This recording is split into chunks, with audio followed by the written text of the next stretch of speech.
The letter came on a Tuesday. Thick envelope. Official seal. From the bank. Inside. A balance notice for $560,000. Mortgage delinquent. Foreclosure threatened. Only one problem. I never bought a house. I sat in my kitchen, hands shaking, reading the fine print. My name. My SSN. My signature. Forged. For 2 hours, I thought I was losing my mind. Then I called the number at the bottom of the letter. A kind voice answered. Ma'am, we confirmed your identity on the purchase back in July. The deed lists you as the primary owner. I asked for the address. It was 3 hours away. A luxury property with a pool, marble counters, and a 4-car garage. And I knew exactly who had done it. My sister had always been reckless. Always borrowing things that weren't hers. My clothes. My car. My credit card. Once, to book a vacation for a boyfriend, she dumped mid-flight. But this was a different level. This was fraud. This was federal. I filed the police report the same day. The officer looked at me and asked, "Do you want to press charges?" My chest burned, not with hate, but with the weight of betrayal so deep. You feel it in your lungs when you breathe. I said yes. Quietly. Finally. Yes. And then I waited. I didn't scream. Didn't send her a warning. Didn't even hint. I waited until Sunday. Family dinner. Everyone at the table. My sister glowing in her designer dress, bragging about her real estate luck. Mom clapped. Dad laughed. She winked at me like nothing had happened. I didn't smile. I reached into my purse, pulled out the envelope, and slid it across the table. Funny, I said. You bought your dream house. With my nightmare. She opened it. Saw the police stamp. The charges. The mugshot still pending. Her face strained. Fork clattered. Silence. You wouldn't, she whispered. I leaned back, calm as ever. You already did. I'm just returning the favor. She stood up so fast the chair screeched. Eyes wide, voice shaking. You're going to ruin my life. I didn't blink. No. You did that the moment you signed my name. And put a mansion on my credit score. Mom reached for the papers like she could smooth them out, as if this was some spilled wine. Instead of first-degree identity theft. Let's talk about this privately, she whispered. We're family. I laughed. Low and sharp.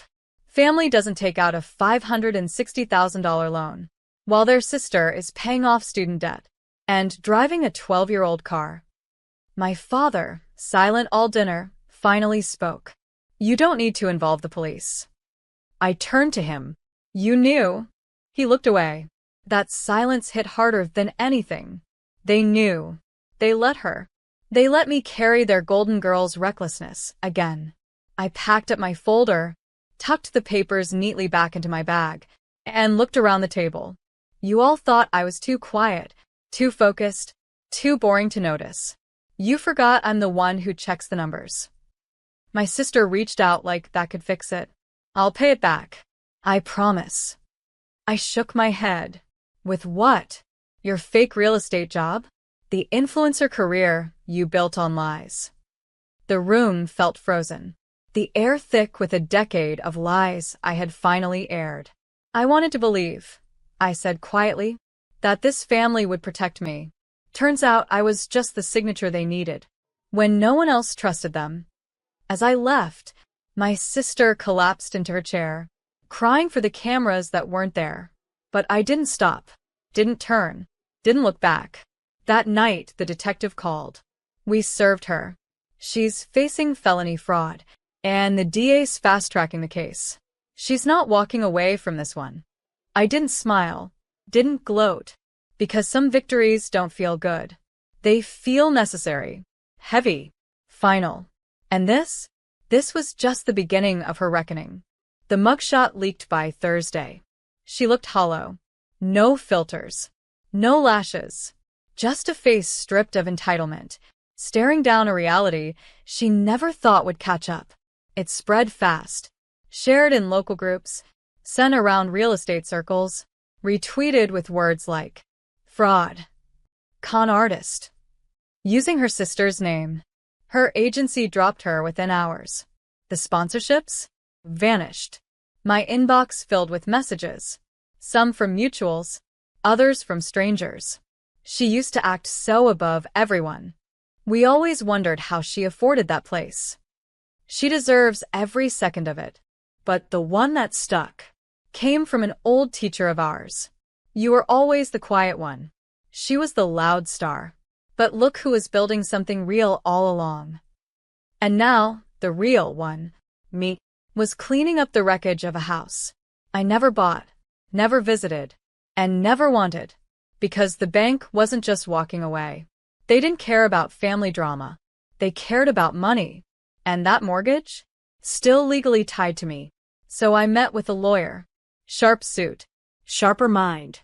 He glanced over the police report and said, "We'll file for damages. Civil fraud. And we'll subpoena every cent she spent in your name." Good. Because I had receipts. Literal ones. The marble counters. The down payment. The $12,000 fridge that sparkled in her Instagram reels. All of it mine. Without my permission. That weekend, she called me from a block number. Crying. Begging. They're going to take the house. Mom won't help. Please, just tell them I had your consent. I stayed quiet for a moment. Then asked one question. When you signed my name, were you thinking about me? She stuttered. Paused. Said nothing. I hung up. Because I didn't know her comfort. Just because her consequences finally arrived. She chose this. And me? I chose freedom. The eviction notice went up on her front door the following week. Neighbors whispered. One even filmed it. Her yelling at the officers. Screaming that it was all a misunderstanding. But the bank wasn't moved. They had evidence. A signed police report. And my name. Notarized without me. She was given 72 hours to vacate. She used 71 to throw tantrums. And the last hour to disappear. Mom called the night before. Her voice was low, tired. She's scared, sweetheart. Can't you find it in your heart to forgive her? I closed my laptop. You're asking the wrong daughter for grace. She sighed. You don't know what it's like to lose everything. And there it was again. The expectation that I'd sacrifice myself. Just to keep their illusion alive. No, Mom, I said. I know exactly what it's like. Because I've spent 10 years losing pieces of myself. Just to keep you comfortable. Silence. Then, we didn't raise you to be so cold. I smiled bitterly. No. You raised me to be convenient. Click. The next morning, I drove past the house. Not out of pity. Not out of revenge. But closure. The porch was littered with boxes. Fake designer bags. Framed prints of fake affirmations.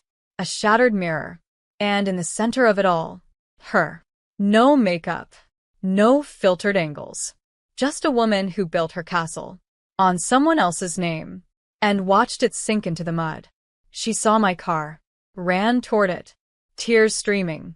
Mascara smudged from what little she'd tried to hold together. Please just tell them I didn't mean it.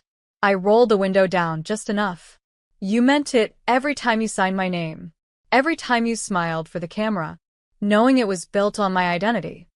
She cried harder, but I didn't flinch, didn't soften. I don't need you to go to jail, I said. I just need you to finally live without me. Then I rolled the window up and drove off. For the first time in years, my hands didn't shake, my chest didn't ache, and my voice, it was mine again. By Monday, the calls started. Not from her, from them. Aunt Marie, Uncle Dennis, even Grandma, who once called me the quiet failure. She's your sister. Blood is thicker. She's learned her lesson. Do you really want her to go to jail? They didn't ask what she had done. They asked why I wasn't covering it up better. As if I was the stain. Not the forged documents. Not the 6-figure fraud. Not the decade of silence while she burned bridges with my name on them. I said the same thing to each of them. I didn't ruin her life. I just refused to keep funding it. And the truth is, they weren't upset about the crime. They were upset, someone finally pulled the curtain back. The golden daughter. The charming sister. The one they all liked better. She wasn't golden. She was glitter on rot. That week, my face showed up in a blog. One of her influencer friends wrote a pity post. When family betrays family, how jealousy ruins lives. They used my LinkedIn photo. No name, just enough breadcrumbs to make me the villain. The comments section burned. Until someone from college dropped a truth bomb. Actually, her sister stole her identity to buy a mansion. Bank statements and police reports say otherwise. Silence. Then deletion. It was almost funny. How fast people flipped once the lie didn't benefit them anymore. Meanwhile, the court date approached. My lawyer called. They're trying to offer a plea. Restitution, probation. I leaned back in my chair, staring out at the skyline I built. Every brick paid for in full. Every late night I never shared. Every dream I never asked anyone to believe in. Good, I said. I never wanted her behind bars. I just wanted her out of my life. I wasn't chasing pain. I was chasing peace. And peace means letting go. Not out of mercy, but because some people don't deserve permanent space in your story. And I was done writing her in. The courtroom was cold. Not just the AC, but the mood. The silence before something unfixable is spoken out loud. She walked in wearing beige. Hair tied back. No mascara. No fake designer labels. Just stripped-down desperation. And the sudden realization. That charm doesn't work on courtrooms. The judge read the charges. Felony identity theft. Mortgage fraud. Forgery. My name echoed off the walls like a wound reopened. When they asked how she pled, she looked at me like I was supposed to save her. Again.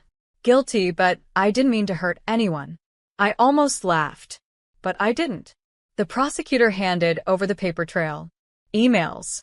Applications. Digital signatures. Surveillance footage of her signing documents. Under my name. She started to cry. Real tears. Or rehearsed, who knows. The judge paused. Asked if I wanted to speak. Victim impact. I stood. Not for revenge, but for record. This wasn't an accident. It wasn't a misunderstanding. It was a decision made over and over. To use me without asking. To silence me with guilt. And to build a life on the bones of my credit. Her lawyer tried to object. The judge waved him off. I kept going. She didn't just steal my name. She stole years of trust. And when I confronted her, she begged for mercy. Not because she was sorry, but because she got caught. She's not the victim. She's the architect of her own collapse. The judge nodded. Sentencing postponed. But the damage was done. And this time, it wasn't mine. As I walked out, reporters waited. But I didn't stop. Didn't give them the drama. Because the truth? This wasn't a scandal. It was a severing. And I was finally free of the rope she'd used to pull herself up while dragging me down. 2 weeks passed. No calls. No texts. Just silence. The kind they used to weaponize. Now turned back on them. But silence was different now. It didn't hurt. It healed. I walked through my apartment barefoot. The sun was pouring in. Peace felt like warm hardwood under my toes. And coffee that didn't come with a crisis. Then the letter arrived. Handwritten. From my mother. Inside was a folded photo. Me and my sister at 10 years old. Matching dresses. 4 smiles. And beneath it a note. I raised 2 daughters. One just made more mistakes. Please come to the family dinner this Sunday. Let's talk like we used to. Like we used to? When I was funding everything behind the scenes. While being called selfish in public. When helping meant shutting up and opening my wallet. I placed the photo on the table. Stared at it for a long minute. Then dropped it in the shredder. Because I wasn't that girl anymore. Not the quiet one. Not the fixer. Not the disposable daughter. Later that day, a cousin called. They're planning some big apology. Dinner, speeches, even a gift. A gift, I said. They already gave me the best one. Distance. He laughed nervously. You're really not coming, huh? No, I said. They don't want to apologize. They want a reset without accountability. Well, what should I tell them? Tell them I'm thriving, and that they don't get access to it. That Sunday, while they poured wine and rehearsed hollow apologies in a house I once helped keep from foreclosure, I was watching a play, surrounded by strangers who laughed without envy and cried without shame. People who didn't need me to shrink, just to fit their spotlight. That night, I slept with the windows open. No buzzing guilt. No shame storms. Just wind and breath. And a peace that sounded like finally choosing myself. It happened on a Tuesday. Ordinary sky. Nothing dramatic. Just the moment I finally realized they would never change. Not because they couldn't, because they didn't want to. A final email came in from my sister's lawyer. She's agreed to pay restitution if you sign a forgiveness statement. Forgiveness? As if a signature could erase the nights I couldn't sleep, the days I checked my credit score like a pulse, the job offers I lost while buried under her debt. I closed the email, didn't even reply. Instead, I opened a different document, the title deed to my new home, paid in full, in my name, signed with a hand that no longer trembled. That night, I hosted a small dinner. For people, all chosen. No blood. No ghosts. We toasted over candlelight, laughed without whispers. And when someone asked, "Do they ever try to reach out anymore?" I said, "Probably." But I stopped checking. They nodded, because healing doesn't need an audience. It needs space. After dinner, I walked outside. No headlines. No courtroom. Just the stars, quiet witnesses. To a woman who finally stopped bleeding for people who called it love. I looked up and whispered, "I survived you. And then I outgrew you." There was no applause, just the sound of a door inside me, locking for good. And that's the thing they never understood. I didn't want revenge. I wanted peace. And now, I have it. I am not her ATM, not her scapegoat, not their silent provider. I am Elena Carter. And I walk tall, with my own name, my own home, and no one left to apologize to.